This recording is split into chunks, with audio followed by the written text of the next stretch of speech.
Seorang pria mengenakan kaos biru dan celana pendek abu-abu terekam CCTV saat mencuri sebuah kotak amal di dalam Masjid Nurul Hidayah yang berlokasi di Jalan D1 Panjaitan, Kelurahan Bagus Kuning, Kecamatan Pelaju Palembang pada Minggu. Video rekaman CCTV yang beredar luas di sosial media Instagram memperlihatkan pelaku masuk ke dalam masjid dan tidak lama keluar membawa kotak amal masjid.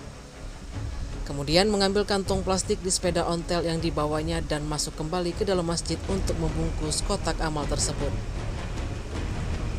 Tak lama kemudian pelaku keluar dari masjid dengan membawa bungkusan yang berisikan kotak amal, di mana wajahnya terpampang jelas di CCTV, langsung kabur dengan mengendarai sepeda ontel miliknya yang terparkir di halaman masjid.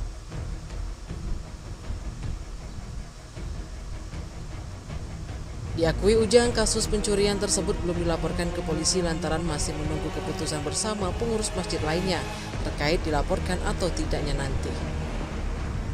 Tim Liputan Sumsel Update TV melaporkan.